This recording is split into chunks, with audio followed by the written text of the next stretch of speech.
On en vient à la page entretien de notre journal. Grève et manifestation des enseignants pour protester contre des agressions d'enseignants ou des nominations.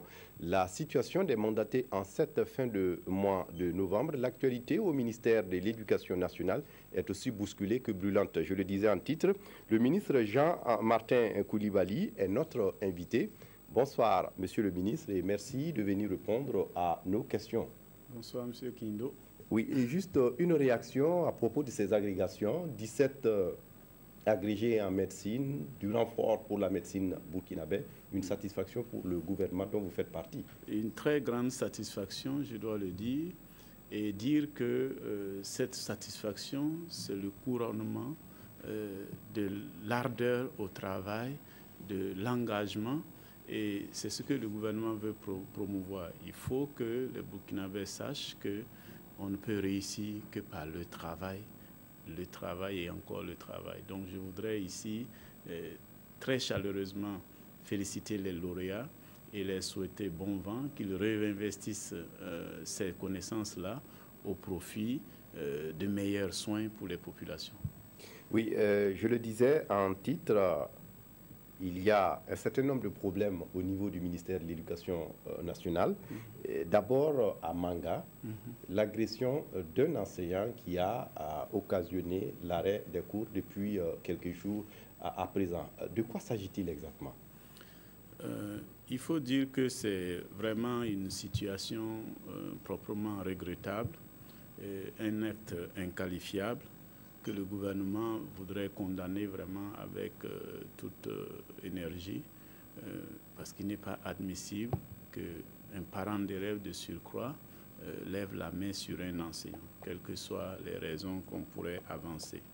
Alors, le lycée départemental de Gogo connaît effectivement depuis quelques années des difficultés. Il y a une espèce de crise qui est là depuis 4 ans. Et déjà, l'année dernière, l'administration a dû procéder à l'affectation de près de 75% du personnel pour des questions de relations avec les communautés. Et puis, il y a eu ce problème qui est intervenu le 10 novembre et qui est parti d'un fait qui, normalement, est un fait qui rassemble. Le décès du parent d'une élève. Et l'enseignant a jugé bon que les autres élèves aillent présenter les condoléances à la famille. Et dans ce geste-là de soutien, de compassion, il y en a 4 qui ont fait défaut à cette initiative. Et il a été demandé à ces 4-là d'expliquer à l'administration les raisons de leur absence. Comme il y avait peut-être pour certains pas vraiment de motif valable, bon, une des élèves est allée voir ses parents pour en parler et le parent a débouché à l'école pour invectiver, semble-t-il, donc des injures à l'endroit du personnel. Et c'est ensuite que ce parent a rencontré le professeur principal, initiateur de l'activité au marché. Dans les échanges, ça a dérapé et effectivement, il en est arrivé, en tout cas selon ce que dit le rapport, à porter la main sur l'enseignant. Je voudrais ici rappeler que depuis l'installation du gouvernement, je n'arrête pas de répéter que la question de l'incivisme, ces questions-là, ce ne sont pas seulement des questions de l'école, c'est aussi des questions des adultes. Ouais. Là, il s'agit d'un adulte qui se permet, qui, plusieurs parents d'élèves, lèvent la main sur un enseignant pour des questions relatives à l'école. Ce n'est pas admissible, ce n'est pas acceptable.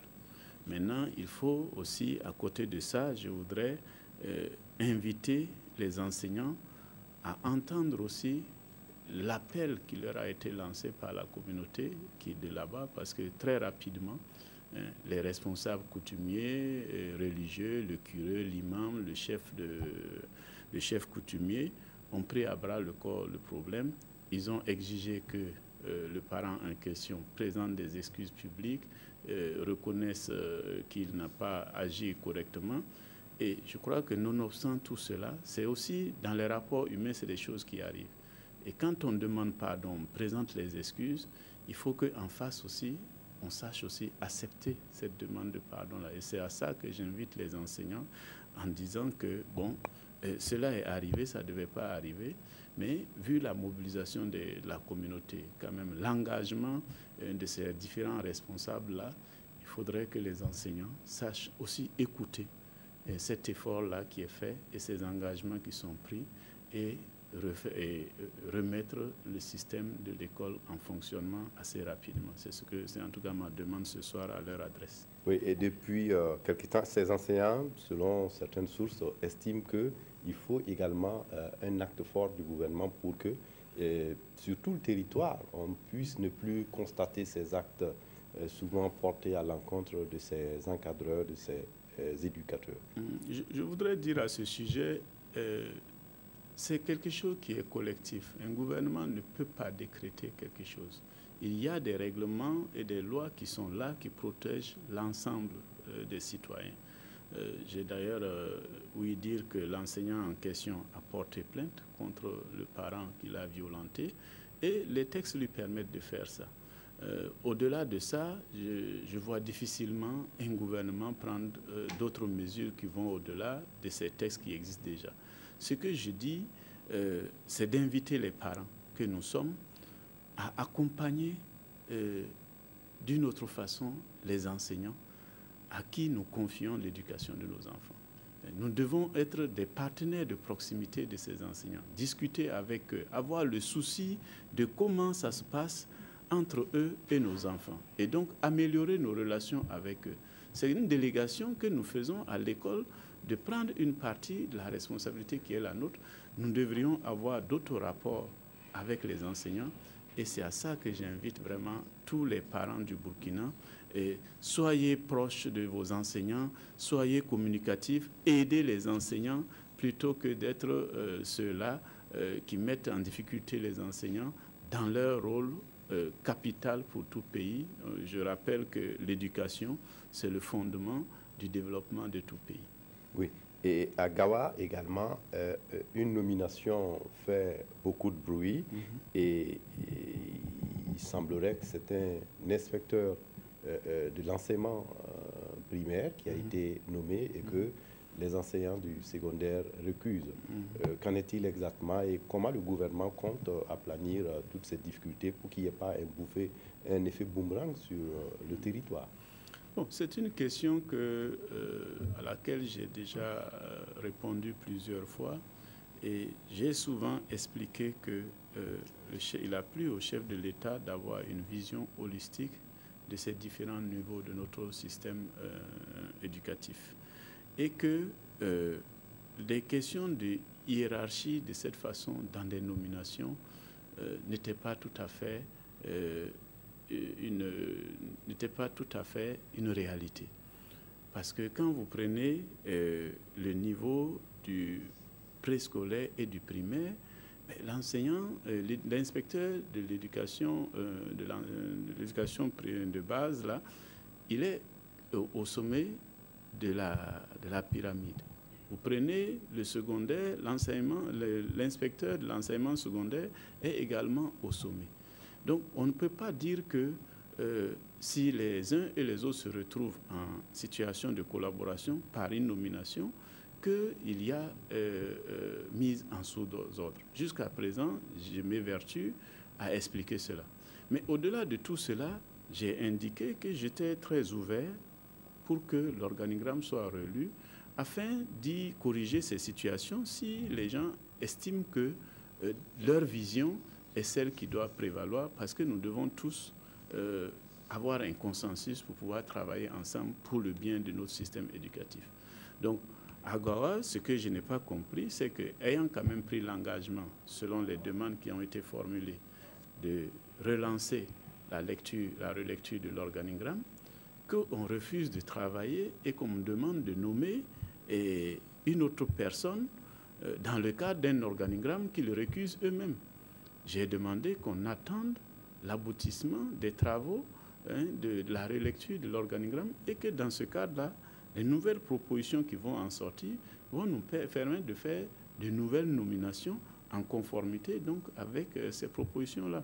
Donc je leur demande tout simplement d'être en cohérence avec leurs propres demandes de relecture de l'organigramme. C'est déjà fait, je crois qu'ils ont soumis leurs résultats, que j'ai d'ailleurs aussi transmis aux partenaires sociaux pour recueillir leurs observations avant que nous allions à la validation la semaine prochaine, le 24.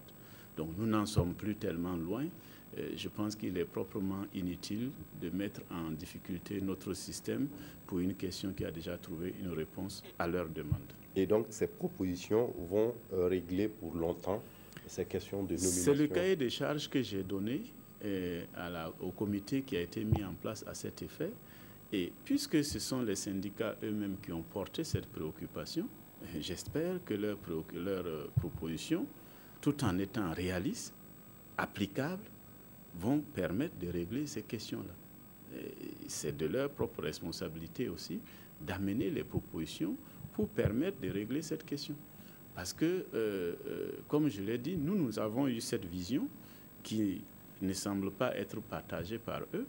C'est à eux de venir avec les propositions, et j'insiste là-dessus, qui sont réalisables et qui sont applicables. Voilà. Donc nous verrons bien le retour. Je crois qu'on attend leur retour le 22 et nous envisageons de faire la validation de ce nouveau organigramme, en tout cas dans la famille éducation le 24. Et ensuite, moi, je porterai le dossier au niveau du gouvernement pour faire adopter ce sur quoi nous aurons convenu.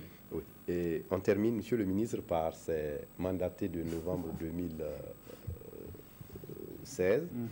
Est-ce qu'il y a toujours des agents qui ne sont pas passés à la caisse? Il doit y en avoir parce que la question du mandatement, c'est aussi une question de constitution de dossier. Il y a des gens dont les dossiers comportent des erreurs et qui n'ont pas pu être traités jusqu'au bout puisqu'il manque parfois des pièces où il y a des éléments qui manquent. Mais le dossier ne peut pas être traité jusqu'au bout. Mais le DRH avait déjà fait le point, mais rapidement, si on prend les sortants de l'ENEP de 2016, il y en avait 2690. Sur les 2690, il y en a 2590 qui ont été mandatés. Il en reste donc 100 qui ont été mandatés pour novembre. Si on prend les IAC, il y en avait 3000 qui ont été recrutés sur mesure nouvelle en 2016. Sur les 3000, il y en a 2839 qui ont déposé les dossiers. Ça veut dire déjà il y en a qui n'ont pas déposé leurs dossiers. Et sur ceux qui ont déposé les dossiers, il y en a 2778 qui ont été mandatés. Il y a 61 dossiers donc qui restent et dont 53 vont être mandatés ou ont été mandatés pour novembre. Les 8 autres ont été rejetés pour des erreurs, ce que j'expliquais tout à l'heure. Ensuite, vous avez les professeurs des lycées et collèges, des mesures nouvelles de 2015, ils sont 900. Sur les 900, il y en a 806 qui sont mandatés et 94 dossiers qui restent, donc 92 sont mandatés ce mois de novembre-là. Les 2 dossiers qui restent sont des dossiers qui comportent des erreurs. Ensuite, vous avez le dernier lot qui sont les professeurs titulaires de l'IDS, donc ils sont 2148, et ceux qui sont de l'UNSK, ils sont 1863, qui seront tous mandatés en novembre. Mais je veux souligner que le retard qu'a accusé le mandatement de ces professeurs titulaires est lié à la réception tardive des dossiers en août, et donc avec une transmission, puisque ça se fait au niveau des différentes structures, la DRH n'a pu recevoir les dossiers qu'en septembre 2016. Donc, je voudrais enfin finir par dire que il faudrait que nous sachions aussi saluer les efforts qui sont faits. Cette année, il faut le dire très franchement, et j'en félicite la DRH, ils ont abattu un travail important. Je voudrais rappeler que sur les 147 000 fonctionnaires que compte notre fonction publique, le MENA gère aujourd'hui 91 000. Donc c'est pour dire le travail que nous avons, et je voudrais inviter ceux dont les dossiers comportent des erreurs à venir regarder ou à appeler à la DRH pour savoir qu'est-ce qui manque, etc., afin de compléter leur dossier. Parce que nous avons donné des instructions très fermes cette année de dire que personne ne devrait aller prendre son poste sans être mandaté, parce que nous connaissons l'incidence que ça a sur la mise en œuvre de l'éducation dans les différentes structures d'éducation. Merci à vous, M. Jean-Martin Coulibaly, d'être venu nous donner toute cette lumière sur ce que l'actualité au ministère de l'Éducation nationale. Vous restez avec nous pour la suite du journal.